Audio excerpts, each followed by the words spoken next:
Marzan over on the right side. So a couple of interesting decks. I think even though one of them is an archetype we've seen a lot of, I think the way that it's built and teched is certainly different and something to be talking about. But we'll start off with Eric Smith's choice. For those of you with a very keen eye, maybe trying to grab a little hint as he shuffles up. But it's going to be a Zoroark box as such. So Zoroark and a bunch of fun options for it to change into and really cause some problems that way. Yeah, Eric is a very accomplished player, top 4 at the World Championships in 2018, playing a very different deck in that Rayquaza GX deck. But this deck is, or top 8 rather, it was top 8 at the World Championships, my memory serves me right. But playing the Zoroark deck, it's got a lot of options to work with. Essentially, Zoroark allows you to switch out a Stage 1 Pokemon with Zoroark from your discard pile. And there's a lot of different ones to think about, a lot of specific ones here in this matchup that we'll get into with situational usage. Jose Marzan here playing Lugia. We've featured Jose on the stream before. I believe last time was at Milwaukee Regional Championships, was playing a very interesting box-style deck with Melanie. Keep seeing some of these same cards over and over again, but these players are here at the top table for the same reason. They're talented and they're here to show their stuff. As the prize cards come out, looking to see if any of those relevant Pokemon are there. Get a sneak peek at a few of them. Yep. There is the Flapple and the Slowbro. Slowbro is only good towards the end of the game with that Twilight Inspiration attack. Yeah, so not too bad to be at the bottom of the prizes. Yeah, I mean, as long as he draws it out the prizes early or before, you know, he gets to the point where he can use Twilight Inspiration, that is going to be very, very important for him. There is the Flapple in there as well, so being able to cause some problems that way potentially would be very nice. The prizes pretty balanced, I think. Number of energy in there for Jose Marzan, actually. A Speed Lightning, a Capture, and a V-Guard. Not thinking the V-Guard is going to be of any relevance in this one, so that's fine to put in the prizes, but overall, you know, there's going to be some options in there. I'll be curious to see if Jose reveals any of his techs in this one, as we are going to start off the game already. So opening gambits for both players. It's going to be the Minccino for Eric, so showing what the draw engine is in this one, and that Raikou for Jose. Yeah, Cinccino is a great draw engine with this deck. It allows you to not only draw 2 cards, but discard cards from your hand. And what better way to get those Pokemon in your discard pile than utilizing the Make-Do ability. It's going to be very key here to see how Eric can set up. And it's a great starter in this deck, too. It has Call for Family, so can search out 2 basic Pokemon as well. Jose's game plan is the same we've said all stream. Find those Archeops, get them in the discard pile, get Lugia down, and look for that Summoning Star on turn 2. Yep, being able to get that through would be absolutely fantastic. And one of the best cards in this deck for finding the Archeops is, of course, Evolution Incense. So being able to grab one of those right out the deck. Grabbing 1, okay. Grabbing 2, even better. There are, of course, other options you could grab, but it just makes so much sense to try and get those unless you need to set up a Lugia. Yeah, checking through the deck, and as somebody who loves Ultra Ball so much, I can see a gold shiny one when I see it in the hand. Has the gold Ultra Ball. That beautiful art from Sun and Moon base. Do you not think that's a little bit extra? The Ultra Ball's already, like, you know, one of the flashier ones. Do you not think they're the gold ones a little bit too much? Listen, my favorite, okay, I feel like everything I say is like, oh, it's all Ultra Ball, it's all Ultra Ball. But listen, as the best ball that you can use in Pokemon, you gotta give it some respect. You've got to play the gold rarity versions of it. Just you wait till they release Master Ball. That's going to change It's your world. an ace-back card. Yeah, it's put it back in and make it a lot better than it was. Yeah. And already. I don't think we're getting that one back. No, I don't. Of all the ace specs, it just wasn't a thing. Anyway, moving on, we're going to start seeing some of the depth of this deck. I think Eric's right there to ask for a read of the Galarian Mr. Mime. Just checking in on that one to see exactly what it is going to cause a problem for him with. But it's just going to be the quick setup. Of course, the Archeops are in there exactly where they need to be. That was grabbed with the Capture Energy, by the way. And it's over to Eric with a number of options in his hand. Yeah, it has the double turbo energy right away to utilize that Call for Family attack if that's the selection. And we see probably the most important card in this matchup coming into the discard pile right away. Appleton has the attack. Thick Mucus deals 70 damage for every special energy in the opponent's play. So that means that if there's 4 special energy cards in play, it works. So there's a weird interaction where if your opponent, let's say, has 2 capture energy and a double turbo energy, it only deals 210 damage because it specifies energy cards, not total energy provided. So That's going to be a very good card in this matchup, especially when Lugia is taking 4 energy to be powered up, especially when you're flooding the board with energies. It's just a consistent way to get an attacker that's going to be taking these one-hit knockouts. Yep, and thinking of consistency, the big thing here is Eric is going to need some Zoruas down because you need those to evolve into the Zoroark. So getting one of those out nice and early with the quick ball is exactly what he needs to do. Probably wants to find a second one as well. I mean, you need to be able to kind of stream them together, and is just going to keep on going through the turn. That is the first time I think we've seen this card on stream, Worker. So Worker is a new supporter card from Silver Tempest that allows you to draw 3 cards and discard a Stadium card in play. Wow. It's sort of like a little mini Delinquent, but it draws you cards instead for those of you watching at home who played back in the late X and Y era. Yeah, the Worker getting those cards into the hand is pretty much all that needs to be done in this instance. But the double turbo is on the Minccino, and the Call for Family is going to make sure that some extra cards hit the bench. There's a mana fee to keep the bench safe while he sets it up and evolves those into Zoroarks, sorry. And there's the follow-up, Zorua and Minccino. So even if this Minccino gets knocked out, there is going to be the access to make do in the following turn. Yeah, finding 2 quick balls on the first turn means we get to see 4 bench Pokemon in play, 2 off the quick balls and 2 off of the call for Family. Exactly what you want to see. Having to prioritize that mana fee is a little bit unfortunate. You really want to prioritize getting these Minchinos into Chinchinos as soon as possible, but better safe than sorry, and better avoid that as there we go. We see the Summoning Star right away, having the Lugia V-Star already in hand. And that's exactly what you want to see. No supporter card even being played yet. Can just utilize Primal Turbo. There's a lot of fun surprises in this deck, utilizing a 1/1 copy of Flying Pikachu V as well. Well, what I think is really, dangerous here for Eric is, if he can get this Raikou powered up, which he's going to be able to, he has 2 Primal Turbos, there's the Double Aurora and the Speed Lightning as well. That spread with Amazing Shot is going to be causing a lot of problems for these low health Pokemon. Yeah, he can he's got to get rid of the mana fee though. That's the concern. So the mana fee being forced is, really, really awkward there. But, if there's a world, let's say game 2, where he doesn't get the mana fee out, that's going to be a big problem. Yeah. Eric understands now, and this is information that I think Jose really didn't want to give away right away, that Raikou is in the deck, because now Eric can play very confidently knowing that I need to establish mana fee early, instead of playing this guessing game of what is my opponent playing. But Eric has not had the surprise yet of seeing Flying Pikachu. It probably won't come down to this matchup. It's not very relevant. You're attacking with Stage 1 Pokemon the entire game, but it is something to notice as we see our first Zoroark come out into play. We'll use that Phantom transformation to turn into Appleton. Thick Mucus is dealing 210 damage, so it's enough to take a knockout on, or rather 280 damage. They've got 4 special energy in play, and you see how as the Lugia player, you have to be so careful with how many special energy you put into play, because the damage can rack up if you're not careful about it. Yeah, this Appleton is definitely being given options to take those knockouts very, very easily with the Thick Mucus. We are going to see the Chinchino evolve from the Minccino. Make Do is going to make sure that there's some good consistency coming through on this one. So Serena, discarding another Serena and drawing up to 5 just to make sure that everything is above board, and those are going to be more cards. There was an Ordinary Rod in there as well. Don't want to let that one slide. That Ordinary Rod did, of course, put back a Zorua and a Zoroark to capture energy into the Appleton. So now the Thick Mucus is available as an option to an attack. You just need that single colorless energy, very reasonable ability to be able to hit, and of course, get another one of those Zoruas down. It's nice to see Zorua back. It's nicer that it's not evolving into a trading monster. You have to do that with the Chinchino now. Yeah, they couldn't give us it all in one package anymore. I think they learned their lesson from giving us Zoroark GX, as much as I miss Zoroark itself. As we see some more of the fun Stage 1 Pokemon coming, Raichu is a very strong card against Lugia. Allows you to deal 140 damage if your opponent has used their V-Star power, which is perfect against Lugia when they are rushing to use their V-Star power on turn 2 with that ambushing Spark attack.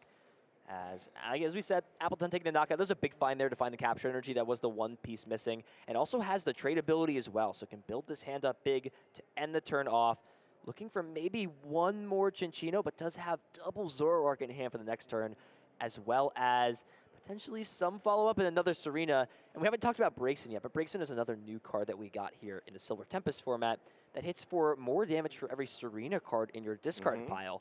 doing up to, I believe, 240 damage. So it is a good attacker to play, and when you're constantly discarding cards with Serena, anyways, you want to just discard these stage 1s out of your hand, it works out perfectly. Yep, very easy knockout there with the thick mucus, those 3 special energies, making sure that that is more than enough to be able to attack with this Lugia V-Star. Entering the active, of course, if it wants to Tempest Dive, it is going to have to really be careful about how he attaches the energy to make sure it doesn't get immediately knocked out. I mean, if you knock out the Appleton, that's going in the discard, and guess what? Phantom Transformation can just get it back. As long as he finds the energy, he's going to be able to swing really nicely there.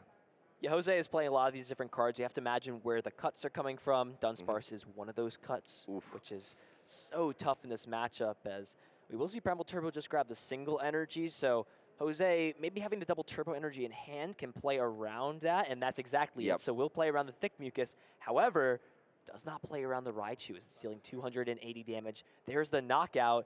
And oh boy, this is a big-time opportunity for Eric to swing the prize trade in his favor.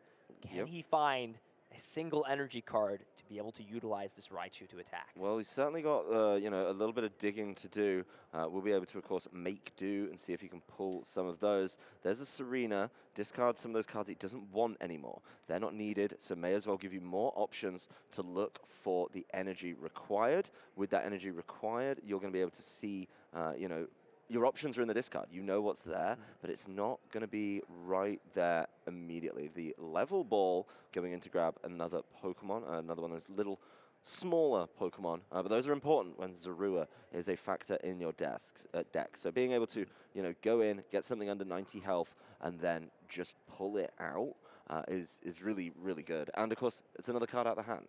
Yeah, it can also grab Cinccino in this deck as well, so it works out perfectly in that sense. And when it's a card, you don't have to discard more cards from your hand, so you have a little bit more flexibility when using it. And this is going to be a big make-do ability. Do we see the energy card? If Eric wants to, can dig further, potentially with another Phantom Transformation into something like a Cinccino. But here we go.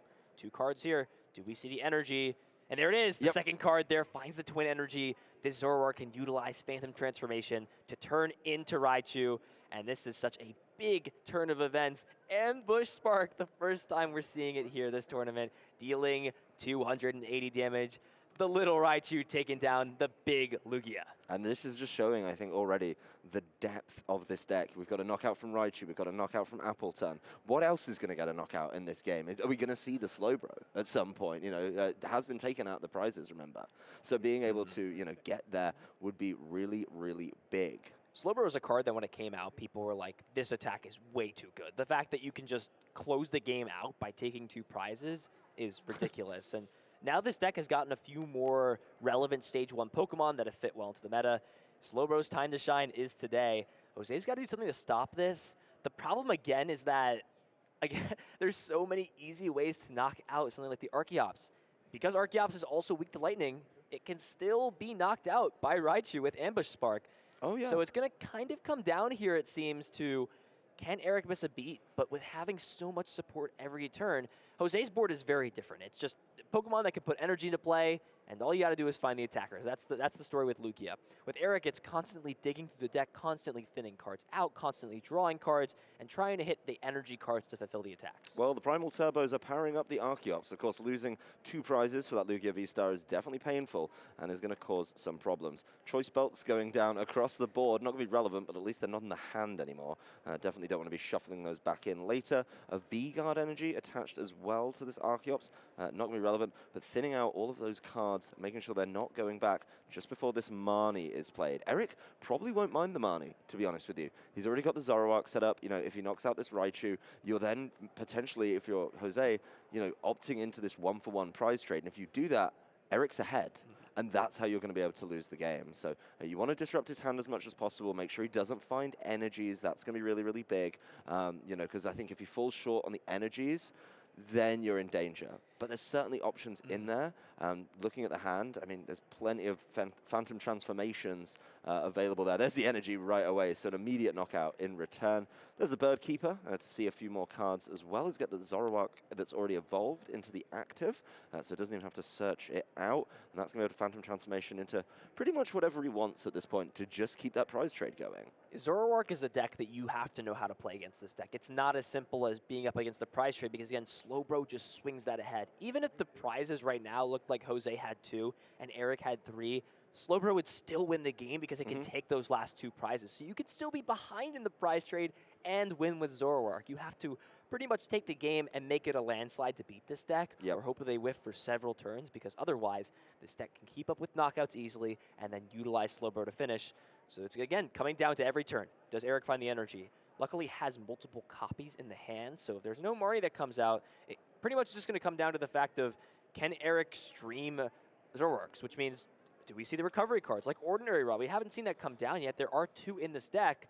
We saw That's one. The only way. We have seen one. He come popped down the Zoroark and a Zorua in nice and early after the first Phantom transformation. So he's essentially playing with like a 5/5 line when he does that, which is pretty nuts when you think about it. Like, imagine if you could take any other card and put 5 of them in. You'd do it in a heartbeat, wouldn't you? And that's what Ordinary Rod kind of allows you to do, right? And when you're saying you've got to stream these Zoroarks, you need one every turn, basically. Because at the moment, they're just swinging at each other. They're taking knockouts. They're going back and forth and back and forth. You know, if you swing at each other like that, great. You know, as the Zoroark player, you just need to have enough. And, you know, I think 5 definitely would be adequate. Absolutely. Raichu will be the attacker of choice into Archeops almost every time. It just deals enough damage. It's a 1 energy attacker too, so you can save something like your double turbo energies and your twin energies for later on in the game. A capture energy too means the next Zorua is coming. So all he needs to do is find Zoroarks. You know, maybe if he gets the Ordinary Rod, now he knows where he is. He could, of course, just decide to, you know, Ordinary Rod in just Zoroarks and play that way. That would be really good. The Breakson, getting a read there from Jose, making sure he knows exactly what's going on, and probably has to be a little bit worried about it, considering how many Serenas have been played.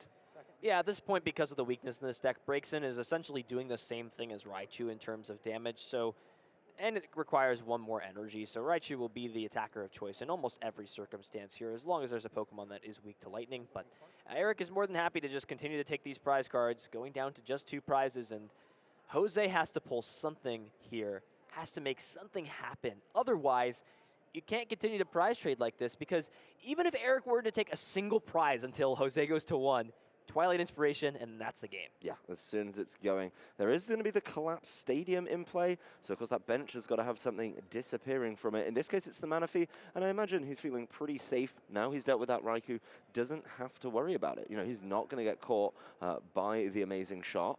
So, okay, Manaphy can go. That's absolutely fine. If he can bump this collapsed stadium somehow, then he'd be able to, of course, set it up. But his board's pretty much set right now. He needs 2 more knockouts. He's going to be taking them from single prizes. So he needs 2 more knockouts, and then he's just going to be able to use those 2 Zoruas that are already in play.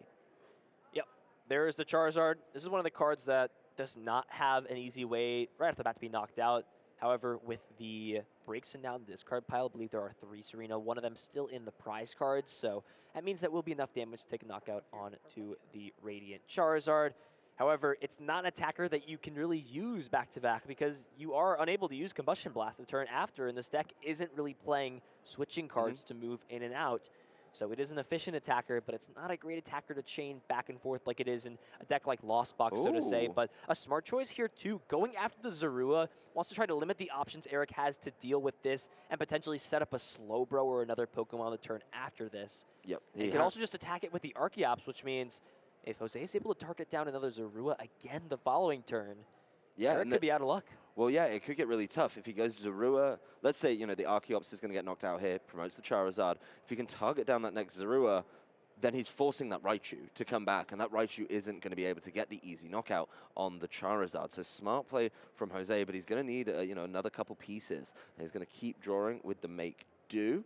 There's another 2 cards. There's that Worker once again, so being able to draw some cards, get rid of the Collapsed Stadium is going to be big here. But for now, you know, at least in this turn and this instance, things are going A-OK for Eric.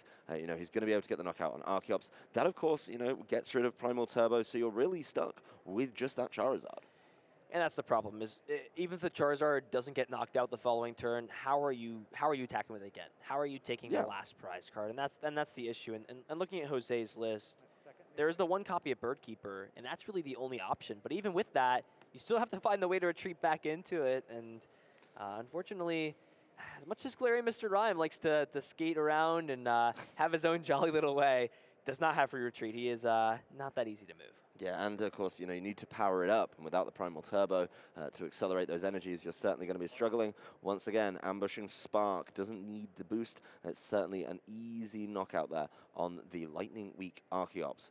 Radiant Charizard hits the active. There is that play. It's got to look through, make sure he's got all the pieces. I see the Luminion, so he could completely shut down the Zorua chain that Eric has been setting up, and that would be a really punishing late game. But like you say, what happens after the Charizard Combustion Blast? Does it just sit there and take a couple of attacks from the Raichu? Maybe. Well, you've got to assume your opponent has the Zoroark in hand and has a bit access to that, so you still have to go after it this turn. So the quick ball will find the Luminion if it's not already in hand. At minimum, can just the deck out. So at this point, oh, there's the Pikachu, actually. So the Flying Pikachu is a Pokemon that has free retreat, so it does open the Bird Keeper play to not forcing you to have the energy to manually retreat something like the Galarian Mr. Mime on the bench. And here we go. We're going to see the play. There's the Luminion using Luminous Sign. Have to imagine Boss is the only option if there is still one in the deck. And there it is. Yeah, I recognize that full art anywhere, as he's going to target down this Zorua and really limit the options here. That's certainly not going to be an easy one. But, the concern here, the Luminion, does Eric have a way, to force that up? I don't think he does, so it is definitely a safer one. Nice to see that, that's kind of Jose understanding this deck, that it is safe to play down that Luminion. Yeah, and Eric is not playing anything like Boss's Orders in this deck, just using Serena as the form of gusting. So it's really going to come down to, can Jose draw into this? Now, utilizing Luminion means that because there's only one in the deck, there's no other way to search things out. So Jose is sort of relying on the fact that I'm going to thin out my deck as much as possible. I'm going to grab all these Pokemon. I'm going to take these knockouts. And from there, I'm just going to hope that I can draw in my Bird Keeper, or that for some reason you are not able to knock out this Charizard in 2 turns. Don't think the second one is happening, but... No. It's going to come down to, also, can Eric do anything to change this? There's no way to cheat a Zoroark into play in 1 turn. You've got to evolve it like every other Pokemon. Yeah, what can you do in this position? This game would have been absolutely over if Eric had taken that Serena off the prizes, but the last one is stuck. It's that last prize. Yeah, because Luminion came down to play, Serena is that potential to take a knockout onto either the Flying Pikachu or the Luminion. Also, had Eric drawn into the Ordinary Rod the turn before, could have put the Zoruas back, had plenty of ways in the hand to search it. But as you see, it's one of those last 4 cards left in deck. There's no worse feeling when you're digging through your deck, you're looking for a card, and it's on the bottom. It's like the last card, and you got like 2 cards left in deck, and that must be what Eric is feeling like. Why, out of all the energies I have in my hand, why couldn't I just changed one out for an Ordinary Rod? That would have been nice. Would have been very pleasant. Of course, Jose only has 2 cards in hand, so it's kind of a big ask for that Bird Keeper play to come through. Bird Keeper into the Flying Pikachu V, and then bounce that back for the Combustion Blast and the win. But he has shown there is a very clear way around this chain that Eric had set up of the Zorua, Zoroark, transformation. Just go after it with the boss's orders. This is really tough for Eric. This is big. So essentially what Eric thought to himself at this position, from what we're understanding, is that Jose went for this play holding the Bird Keeper in hand, right? Luminion searched for the boss because the other supporter was in hand, and then next turn it's as simple as playing it. But Jose didn't have it in hand, from my knowledge. So this is going to be an additional 4 new cards to see where the Bird Keeper could potentially be here, and Eric could potentially be gifting Jose the game if he can find the Bird Keeper. He's not showing us, though. He's leaving us in suspense. That is very cheeky of Jose, but I do respect it. Of course, with that draw off the money, Eric knows what he's going to be able to see. He is going to get a Zorua and a Zoroark back in with the Ordinary Rod that he took. He's keeping the hand so neatly covered. It's not there, I don't think. I think I see a few Full Arch supporters. They all look so similar. I know. It's a bit of a nightmare, really, isn't it, to try and deduce. But, we're going to see, obviously, an Ambushing Spark into the Radiant Charizard. And basically, you just say to Jose, do you have it? It's a very honest game plan. Do you have it? The Marnie, though, is a risk. I think the mind game that you mentioned, he must have had it in hand, is absolutely audacious. He's going to keep drawing with the Make Do, maybe trying to find that Zorua that he threw in a little bit earlier. And there's another Make Do, double turbo energy. So it's going to be a quick ball and evolution incense, not quite what we're looking for. Yeah, at this point, we're not really looking for anything else, right? Like, it pretty much comes down to, we're going to hit this Charizard, and next turn, if our opponent can knock us out, sure. But if the Charizard doesn't move, then We deal the last 20 damage we need to take this knockout. Yep, well, he's going to use the quick ball to get the Zorua, set that up just in case. You know, you never know. But with one prize apiece, I don't think there's very much. And really, this match has been delivering for me. The fact that we've brought it down to one prize apiece. You know, even Jose, giving up those 2 prizes early, has managed to claw his way back with some really smart gameplay. So here we go. This may be very well on Jose having the top deck. Ambushing 40 Spark. damage with Ambushing Spark. It's not enough. It falls short. It's 20 short, but it doesn't matter. It's all about what Jose can do this turn. He is... Ooh. You slam it, right? Like if you have it, you just slam it down right away, right? So I just want to make sure that he hasn't looked at the top card yet. I think if he looked at he looked at it. There's no way you draw it and then you just look at your opponent's discard pile. You don't just look at it, right? I mean, maybe he peeped it. Unless I missed it and maybe it was a already glance. discarded and he just went for just the option that Eric wouldn't attack in the Charizard. But I mean, there's Ultra Ball. There's Ultra Ball. See you later, we're gonna see if Birdkeeper's in the deck right now. We're gonna be informed. Yeah, we're gonna get a great look in this one. There's the Marnie. That's the one of those pull-out spots we were talking about. Oh, it's he's rummaging through at an absolute rate of knots. There's a flying Pikachu. I actually don't know if I see it. Oh, there it is. There it is. I see that. I see the cap. It is in the deck. Yeah, but he's got a thin, right? If he has any draw option in his hand, you know, he needs to thin, and he has to. I mean, to do it, he has to thin without using a supporter. Yeah. So I think this one, without it, is absolutely done. He's going to try and stall with the boss's orders. Yeah, this is like all you can do in this position. But yeah, Eric's hand is full of goodies and should just be able to get that Chinchino out pretty quickly. Oh, they're having a word. The judges are interacting with them, I believe. So just check in exactly what's going on. It's more of like just what did you play after the Marnie and to see if we can eyeball it real quick. Yep, just figuring out what's happening here with everything. And I played Rod. Let's see if we can get some confirmation on what's going on. While they solve this at the table, Ethan, you know, Jose knows the Birdkeeper's stuck in the deck. Do you think the boss's orders is a safe enough play, or is this him just kind of accepting? I think you got it. Well, you have to play your outs at this point. You've already invested this much time. And what are your options? You Marnie your opponent, but they can draw through their whole deck pretty much anyways with Chinchino. You could research, but I mean, I don't know how many double turbo are left. I've been keeping somewhat of a track. I know we've seen one double turbo go down, but your only line of play potentially is to like double turbo energy this Charizard and then retreat into the flying Pikachu.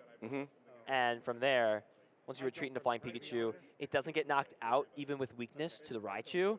Yeah. And then from there, you play around your opponent having, well, what can they do to knock you out at that point, right? Like, the only way to do it is they have to have the Zoroark, they'd have to have the they have to have the Zoroark, and they have whatever. But it looks like everything's been resolved here. Eric will win game 1, a long game 1 at that, 25 minutes. So. Yep. I mean, both players wouldn't hate a draw here. They want that win to get in. 6-1-2 is not a bad record, but they want to just have that stress off their back of being like, okay, I'm in day 2. I get to play this last round out, and if I win, I win. If I lose, I get to play tomorrow. That's the whole goal. So I think this brings up quite an interesting discussion. We've had it a couple of times today. I know the other guys have been talking about it, about scooping, right? And with Jose being behind in the prize trade, you know, there was obviously that fight back, there was obviously that stall, and yes, he was looking for that Birdkeeper, but he didn't get there, and he spent a lot of time on that as well. So do we think maybe an earlier, you know, exit was the way, or do you think it was a real out? No, that was a real out. He just got unlucky there, and even after getting Marnie too, right, had that opportunity and had that option. So I think he played to a very reasonable out. It was likely there, right? He had the full chance to win the game. Like, the ball was in his court for not the entire game, but just like that split second there at the end. So these are things that you've got to consider when going into this there. It's one of those things where you took the risk and it didn't pay off. Yeah. And it hurt. It really hurts to be in this position where you have to essentially win this game and work super hard game 2 just to figure it out. And if you're Eric, you also have the opportunity to just be like, I don't want to tie. Like, if I open my opening hand and it's terrible, and my opponent just like starts with Ultra Ball and discards double Archeops and like sets up and pops off, then you can just scoop and go to the second game, or go to game 3 and be like, listen, when we played a game where we both drew well, my deck dominated. I was knocking out Lugias in one hit. I have a good idea you're not playing Dunsparce in your deck either. Like, that's a matchup I want to play. I want to play that game out. Yeah, if you're not it's worth it for me to just scoop my cards up and go to game 3 to not tie. If you're not getting the good vibes coming into that turn 1, turn 2 level, just bounce to the next one. I think that's really important. The prizes do come down for these trainers. There's you know, a Minchino and a Zorua in there could be annoying. One of those boss's orders, which was so big for Jose in that game. Of course, he does have a few of them, but, you know, being able to find them at the right time is really, really important. We're going to be opening up with a Lugia V. Quick Ball getting rid of the Drapion. Completely useless in this matchup, so an easy one to be throwing away and can start picking up the pieces of this deck. But I think the tempo is going to be increased a little bit. You know, if we want to go through a full set of 3 games here for Jose, he does need to play and make sure he, you know, wins this game nice and early. Yep. It's going to really come down to how fast he can pop off and how long really it takes Eric to start attacking and taking knockouts is a big deal because that's what it comes down to at this point. Can Eric take a turn 2 knockout? Can Eric get 4 Zorua into play turn 1? Does Eric have the ability to utilize Call for Family? These are all questions, and it feels like Eric is always the one in control when it comes to like what the options are with making plays with this deck, because you are the one with the options playing Zoroark. You have so many different Pokemon to attack with, so many different options, and this is a perfect way to start things out. Capture Energy, Call for Family is such a good attack on turn 1. We've had Call for Family for so many years in so many decks. The format has sped up a lot as of recently, so we haven't seen Call for Family be very meta relevant, but in a deck like this where you're already playing the Pokemon itself, you play it because you want Cinccino. And this one was released very recently in Brilliant Stars as well. Before, there was the option between playing the 60 HP Minchino and the 70 HP one. But now, you can play one that's very useful to your benefit and your setup. What's your favorite Call for Family Pokemon, Ethan? I didn't play back then, but the Strike and Run Dunsparce was a big part of the format that it was legal in. Okay. It found 3 basic Pokemon, then it switched itself to the bench, and a lot of setup decks it utilized. I'm an Emolga man myself. Emolga. I like a little Emolga. Anyway, Okay. back to the turn at hand. Eric Smith obviously getting pieces that he needs. There's a Zorua hitting the bench. And one thing to note before we really focus on what Eric's getting up to, no Archeops in the discard. We always talk about it with this Lugia deck. You've got to make sure that you're hitting that turn 2 Summoning Star. And it's going to be a stretch, we'll put it that way. With 3 cards in hand, you've got to be able to search out a couple Archeops. You've got to be able to get a Lugia V-Star in play as well. And not only have you got to search out the Archeops, you've got to get them in the discard. That takes a lot of cards sometimes. So Eric has an interesting decision here on what to grab with Call for Family. You have Manaphy, you have Zorua, you have another Cinccino. You have to imagine what your opponent's going to have. And this is a smart choice. A lot of players would be scared to just leave a single Zorua in play. But with how little Jose did last turn, didn't get any Archeops in the discard pile, doesn't have an extremely high amount of cards in hand, it's very unlikely that Jose can get something like the double Archeops into play and find a boss's orders to take a knockout onto the Zorua. And what that means is finding the extra Minchino is going to allow you to get set up quicker, which in turn means turns of just putting 2 or 3 Zorua down into play. Oh, I think the Mani here is the only real option for Jose. You've got to be seeing some new cards. Holding on to that boss just wasn't going to be the one. Yes, you could put the Zorua in the active, but you're nowhere near a Summoning Star. You're nowhere near a Primal Turbo, and you're just not going to be able to get there. Much better for him off this one. There's Ultra Balls and a Archeops, so, you know, could try and really accelerate and go for it. Just has to be smart about it. There's Archeops for the first one, and of course one of those double turbo energies. Oh, lingering on that one, not so sure. All right, Flying Pikachu V, not today, mate. You're not needed. So it's possible with this hand. It is. No, it is. Can go, but the cost of it would be to play with no cards in hand. We saw this round 4 with Jose. Had the potential to make that play, but decided to not, to try to keep this arena on top instead. So these are decisions you have to make. Do you just only Summoning Star for 1? Do you wait a turn? What do you do here? We saw that Archeops was a good Pokemon to trade into these Pokemon, but at the same time, how confident do you feel? But no, just going to go all in for it. This is a full send. But it's actually okay here at the end of the day, because this Ultra Ball can actually grab another Pokemon out of the deck, so you can just grab Lumineon with this. But Lumineon's a Pokemon that you really just want to be utilizing later on in the game. Instead, though, is going to leave himself with 0 cards in hand and say, you know what? I really just value getting the Raikou into play right now, not having to worry about it later, potentially being a good attacker in the future, and just saying, let's just start attacking with Lugia. Let's just start lighting it up here with the energies in play with Primal Turbo. And of course, the Archeops can serve as an attacker too. I mean, it does well. Yeah, it hits Last the numbers. Hits the numbers that it needs to hit. So there's the double turbo energy heading down onto the Lugia, and followed up by a capture energy. So that's the first Primal Turbo being resolved. You know, and here's the thing: if you take one of those Minchinos out, you were saying if he just gets left with 2, that's a double make do available every turn. So cutting that one off isn't so painful, I don't think. Of course, you do have to be cautious of the Lugia V-Star being able to then cause get knocked out very readily, but You also know that the Raichu, one of the things that caused so many problems, isn't in there right now. So that would be kind of an extra stretch for Eric to make to be able to get that in there, as this Raikou does get the double Aurora energy, exactly what it needs for an amazing shot, and of course can try and find maybe a play to deal with that Manaphy as Minccino's knocked out, and Jose takes the first prize. So yeah, even though there's nothing left in the hand, he does get one option off his prizes.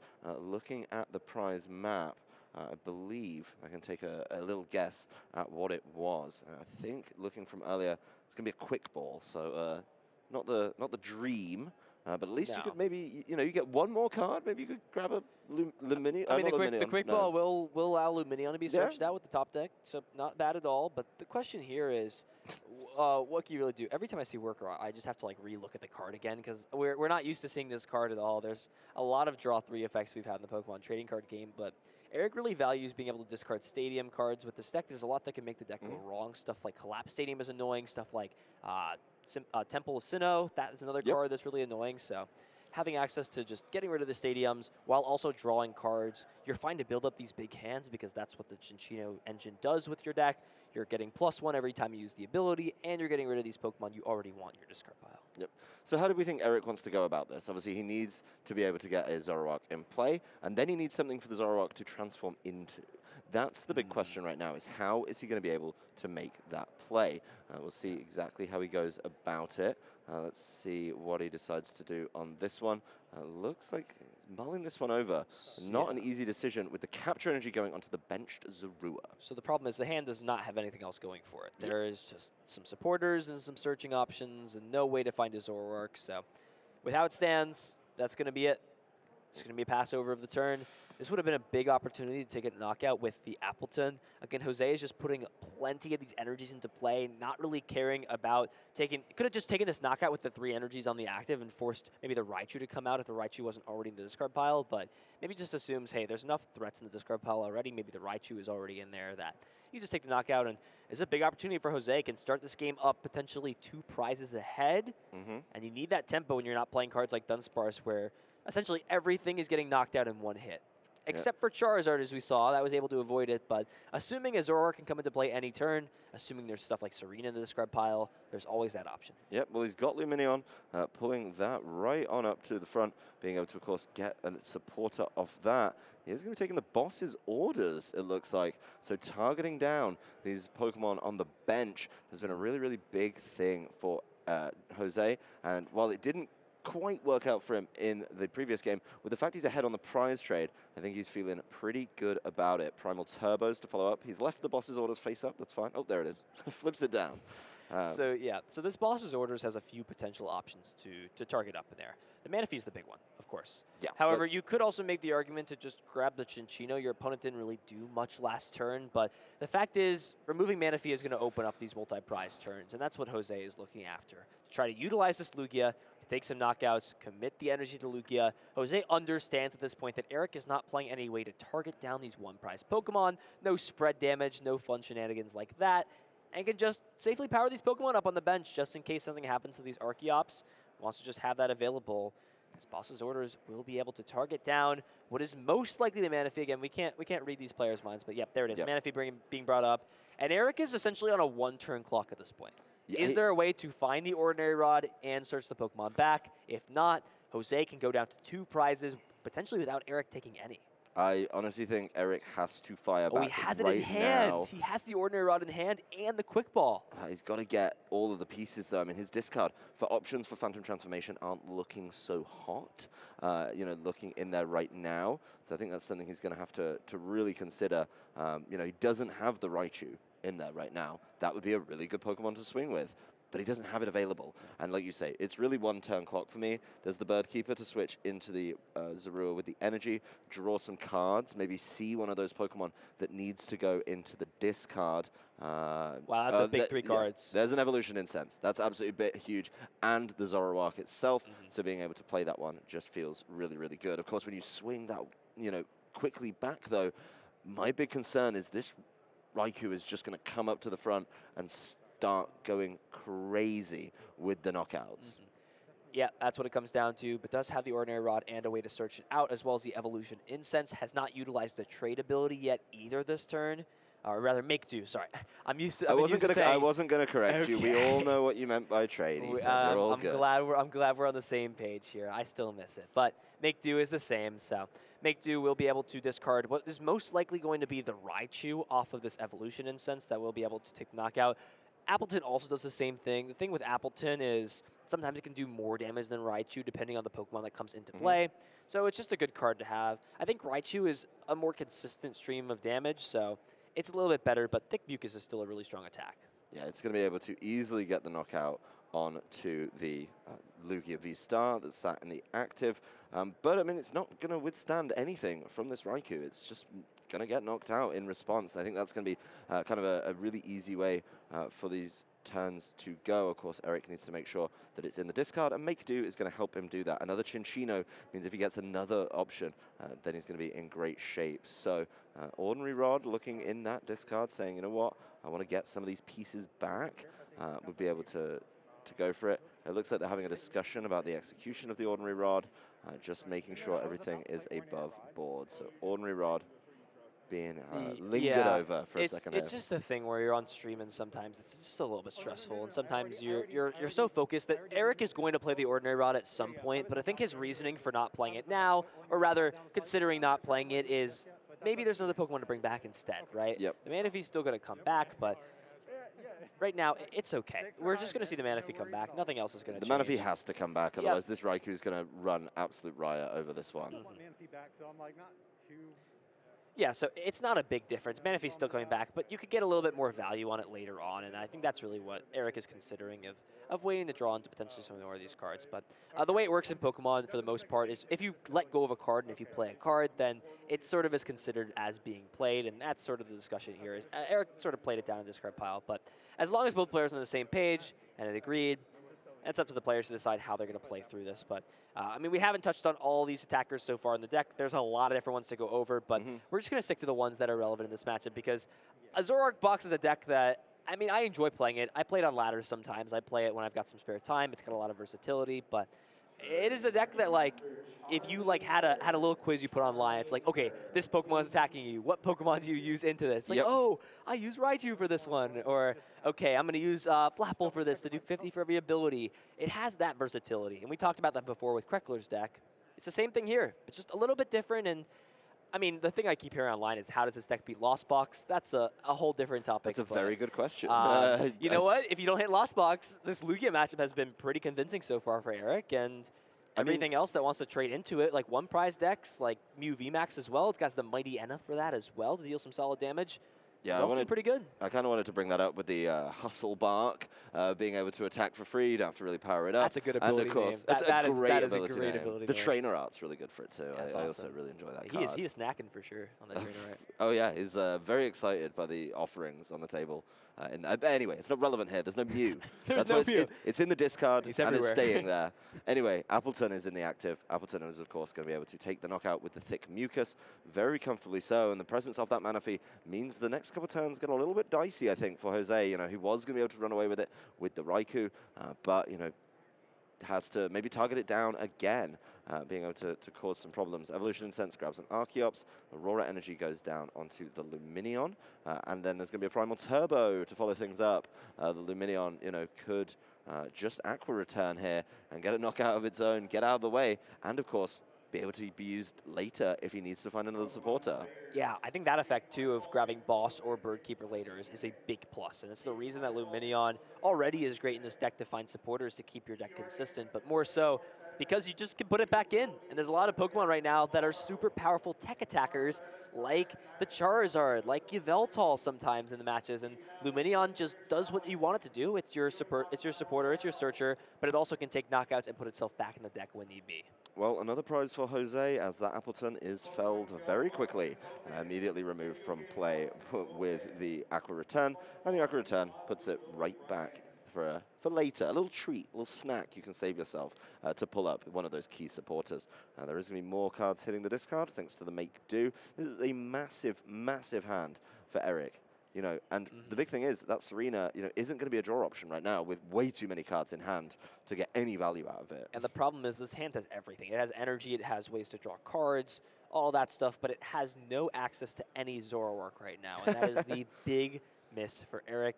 Has to decide, do you want to commit to another Chinchino, maybe try to thin the hand out with Serena. Serena is great, but it only allows you to discard a maximum of 3 cards from your hand, and because there's that cap, it sometimes can just feel like a mediocre draw supporter. You got to thin all your hand out, and then you do all that work for what? To draw 2 cards? There's just better options sometimes, but this deck is never really drawing more than 3 cards anyways off the supporter, whether it's with Birdkeeper, Worker, or Serena, as we are just going to see. It looks like another make do. Still no Zoroark. No Zoroark and no way to get to it either. That's really, really big. It looks like he's going to be setting up potentially just trying to thin the deck a little bit. Another card out is going to help for those following make do's. But honestly, you know, this deck is certainly struggling. If you're not able to stream the Zoroarks, keep them turning into exactly what you want every single time, it's absolutely massive. So yeah, he's just grabbing that with the level ball, maybe trying to set up, maybe going to have to get another Minchino down, obviously, to use that for full value, but overall it's looking pretty good here for Jose. He's in the driving seat, and I don't know if Eric's going to be able to keep up. It looks like he may just be about to lose pace in the prize trade. Worker. This is going to be a big 3 cards. Do we see Zoroark? There's still plenty of outs in the deck. And there it is, Evolution Incense. That middle card there will be able to find Zoroark and already has the energy in hand, so he can continue to take pace in this matchup. We are coming up on just over 6 minutes left in the round. And this is a grindy end game. It's taking knockouts back and forth, recovering pieces, and I mean, Jose at this point is playing for a match point. There's no real way to win this game. Eric has so many ways to just flood the board with 1 prize Pokemon, get Manaphy down, and from there, it's too little too late. There's no way Jose can win that fast and in that little turns. I think what he's done really well here is, I love the choice after the Aqua return of putting up that Galarian Mr. Mime. Just putting that up, you know, you've got all your resources and assets set on the Raikou, the Archeops. You've got them set up, right? So why lose those? You're not going to give those away for free. That's silly. So just giving up this, you know, Mr. Mime, not really a key piece right now for him. And then you can keep these prize pieces. I mean, you need 3 knockouts.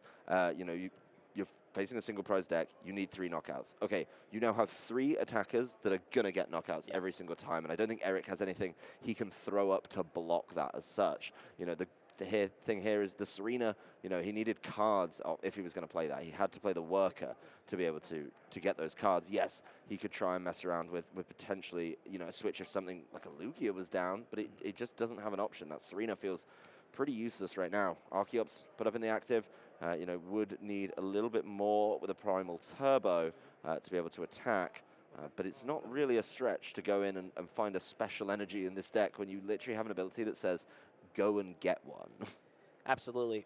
And Jose understands, just like we do, where trading with this deck, it's not going to work. As long as Zoroarks get streamed, you're not going to be able to win this prize trade, even if you go down 1 more prize than your opponent, because of the way that Slowbro works. Ooh, however, I like this is your strategy, and this is what Jose is going for. Yeah, Target Manaphy down over and over again, and try to use Raikou to skip that turn of Twilight Inspiration. If you just can win the game on 2 prizes, you play around your opponent having that option altogether. I like that play as well. Being able to target that down, force Eric into using these ordinary rods, not wasting, but forcing a Manaphy on each of them. the other one in hand too. I know. That's big. Yeah, but it's now, you know, it's not a Zoroark going back in, or it's not a Zoroark piece going back in. It's like half, right? Because you can still put back another piece at least. Yeah, you get a Zoroark, that's 8. It's not bad.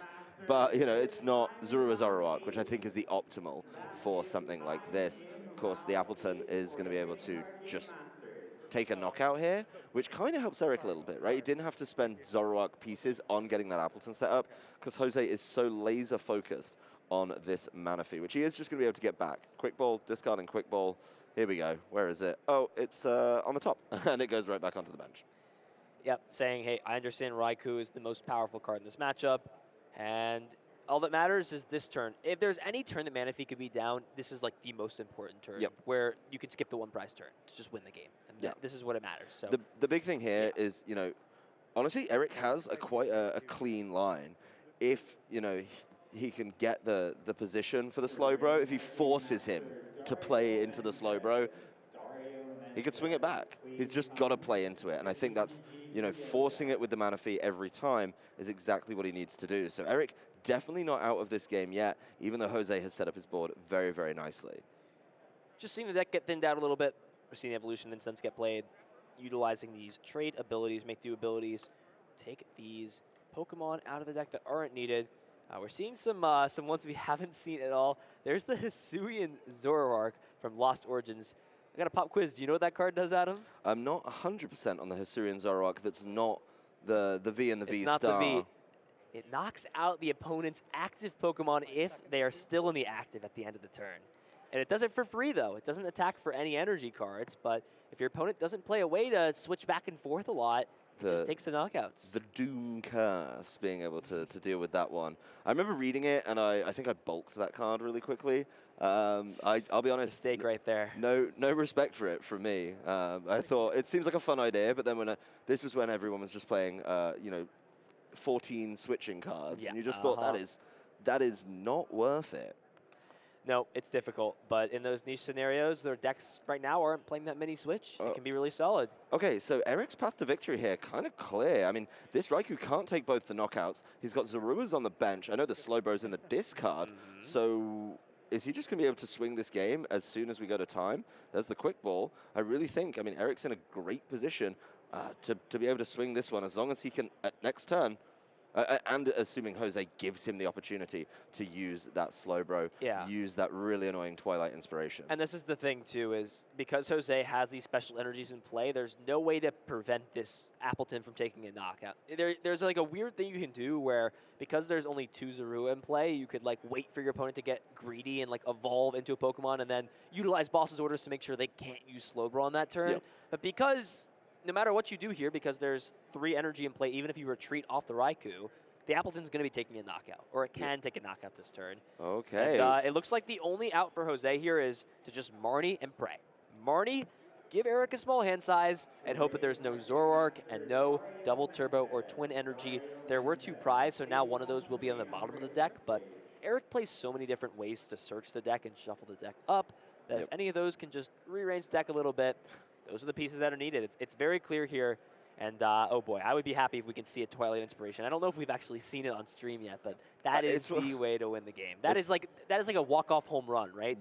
To win with Twilight Inspiration. That is just, I'm hoping to see it. It's going to be on Eric to see if he can find those pieces to close this game out. It's something I've heard rumored, some myth that people talk about. Right? People talk about it, but I've never seen it with my own eyes. So does it exist? I don't know, Ethan. It could not. Ooh, this collapsed stadium is a tough choice. It's actually okay. Your opponent's already played their supporter card for turn, so it's like, what are they going to do to change this, right? So you just need one, right? You just need the one.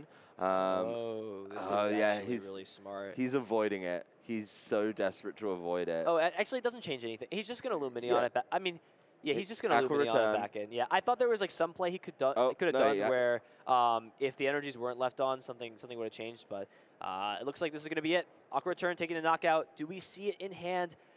Not quite yet. I don't think there's any ability to do something. I think the one of Marnie is in hand, so that's a good way to start the turn out. But did find the Twin Energy. So at this point, because you already have Twin Energy in hand, all it comes down to is, can Eric find a Zoroark? Checking through the discard pile. Is the Slowbro there? Checking the total amount of energy. It went in really early, I believe. Yeah, I'm just making sure it's still there. Yeah, there it is, at the bottom discard pile. So only down a few energy cards. So I think Eric is debating, do I want to just start drawing cards right now and commit that, hey, I've got the energy already in hand, I can find the Zoroark? A lot of it comes down to what is at the bottom of the deck. What was put there with the Marnie over on Jose's side. He's also checking resources, right? Being able to say, okay, what search cards do I have available? And time was just called as well. So Eric confirming his turn 0. There's the choice belt going down. Not going to be relevant, but at least it's out the hand. It's out the way. Looks like we're going just for the Marnie right now. Here we go. It's on Eric. Most Jose can do is try to squeak a match point out of this game. It's on Eric to figure out if he can find the pieces to win this game. Has access to 2 trade abilities, 5 cards off this Marnie. And here we go. We're going to see what happens. Do we see it? There's the Zoroark. Does have that and a Quick Ball as well. There was a Twin Energy put to the bottom of the deck, so it is better, in my opinion, to play the Quick Ball to shuffle the deck back up. That way the Double Turbo, or rather the Twin Energy, can be put somewhere in the deck. And here we go. It's going to be pretty much a huge 2 trades for Eric. It's going to see 4 cards this turn, and it's all comes down to, do we see the Double Turbo Energy?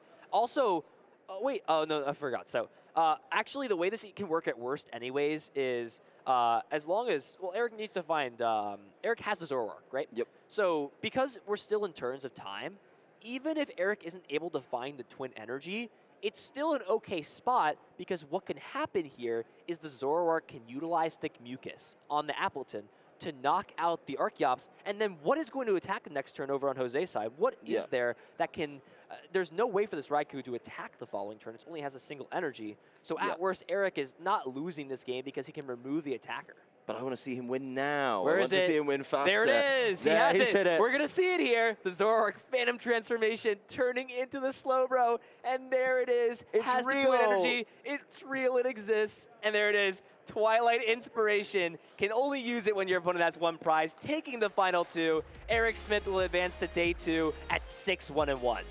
The rumors, they weren't made up.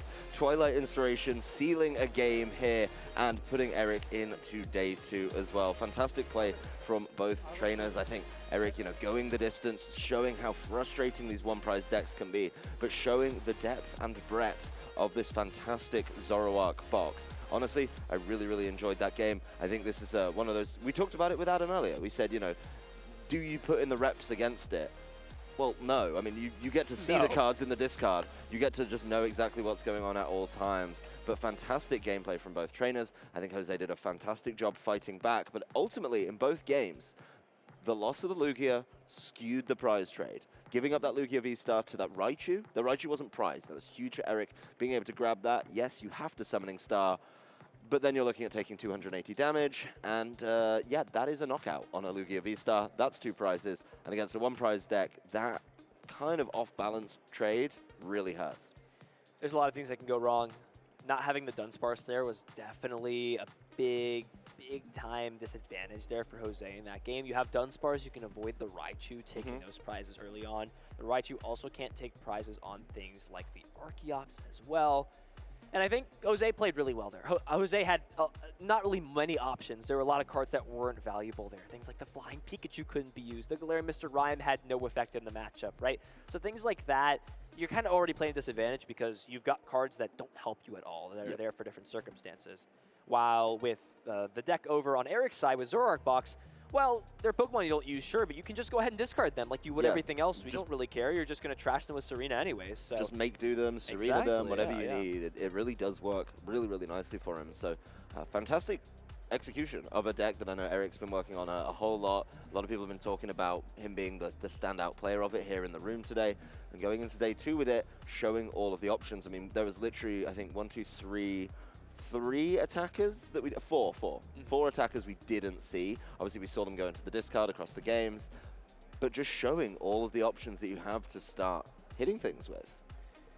Yeah, and this is an advantage of a toolbox deck. I mean, we've seen this with Regigigas as of recently, where when you have a lot of different attackers that either are specialized to take care of certain Pokemon or have weakness coverage against a lot of different Pokemon. Weakness is a big part of the Pokemon game. Being able to deal double damage is a very powerful advantage. Cannot stress that enough, and it